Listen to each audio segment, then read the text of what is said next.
मोदी के पहले ही फैसले पर भड़क गई कांग्रेस, दे दिया अल्टीमेटम। किसान सम्मान निधि की 17वीं किस्त जारी होने पर कांग्रेसियों में बौखलाहट।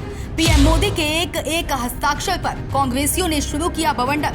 केरल से शुरू हुई उल्टी बयार, मोदी टीम से एक मंत्री इस्तीफा ठुकराने को तैयार। दोस्तों, प्रधानमंत्री नरेंद्र मोदी तीसरी बार पदभार संभालते ही जो पहला काम किया है उसने कांग्रेसियों की नींद उड़ा दी है। इंडिया गठबंधन मोदी के उस काम को लेकर बवाल खड़ा कर रहे हैं, क्योंकि प्रधानमंत्री नरेंद्र मोदी ने पदभार संभालते ही जिस फाइल पर अपनी पहली साइन की उससे 9 करोड़ लोगों को सीधा फायदा पहुंचा है। बस इसी बात को लेकर विरोधी दल मोदी पर हमलावर हुए हैं। चलिए विस्तार से बताती हूँ कांग्रेस किस बात को लेकर मोदी पर भड़की है। देखिए, प्रधानमंत्री नरेंद्र मोदी सोमवार को अपना पदभार संभाल चुके हैं। पदभार संभालने के बाद नरेंद्र मोदी प्रधानमंत्री किसान सम्मान निधि की 17वीं किस्त जारी होने को लेकर फाइल पर अपना पहला हस्ताक्षर किया, जिसके बाद से कांग्रेसियों में बड़ी भयंकर बौखलाहट है। मोदी के इतने बड़े फैसले पर कांग्रेस ने एक्स पर मोदी के खिलाफ एक लंबा चौड़ा खबरा लिखा है।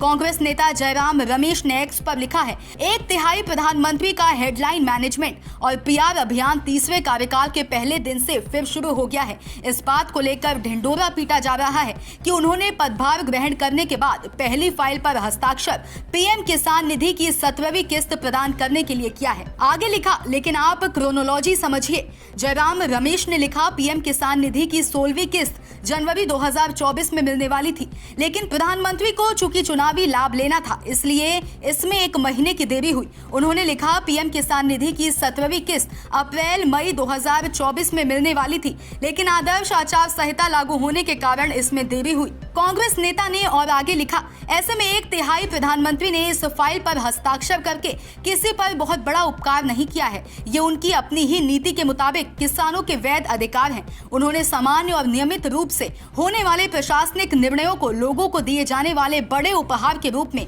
प्रचारित करने की आदत बना ली है। जाहिर है वो अब भी खुद को जैविक नहीं बल्कि दैवीय शक्ति मानते हैं। जयराम रमेश ने आगे कहा, यदि वो वास्तव में किसानों के कल्याण को लेकर चिंतित होते तो वो ये 5 चीजें करते। पहला, सही दाम एमएसपी की कानूनी गारंटी स्वामीनाथन फॉर्मूले वाली। दूसरा, कर्ज मुक्ति कर्ज माफी प्लान प्रभावी ढंग से लागू करने के लिए परमानेंट आयोग। तीसरा, बीमा भुगतान का सीधा ट्रांसफर। चौथा, किसानों के सलाह से इंपोर्ट एक्सपोर्ट पॉलिसी। और 5वां, जीएसटी मुक्त खेती। केरल से शुरू हुई उल्टी बयार, मोदी टीम से एक मंत्री इस्तीफा ठुकराने को तैयार। वहीं मोदी सरकार पर बड़ी घातक भविष्यवाणी करने वाली कांग्रेस मोदी सरकार को अब डिस्टर्ब कर रही है। मोदी सरकार गिरा देने की बार बार धमकी देने वाली कांग्रेस केरल के सांसद सुरेश गोपी के इस्तीफे को लेकर बहुत चौंकाने वाली भविष्यवाणी करती हुई नजर आई। केरल के इकलौते भाजपा के सांसद सुरेश गोपी के इस्तीफे वाले बयान को लेकर कांग्रेस नेता सुप्रिया श्रीनेत ने एक बयान दिया है। सुप्रिया श्रीनेत ने कहा कि ये देश के लोकतंत्र का माहौल है, जनता जवाब जरूर देगी। मंत्री पद और विभागों को लेकर सुप्रिया श्रीनेत ने कहा कि आगे आगे देखिए क्या होता है। Bureau report, Sam TV. Subscribe करें साम टीवी, क्योंकि हम आ गए हैं अब आपके बीच। दिखाएंगे सत्ता के वादों और अपराधियों के एक एक कारनामे की हकीकत।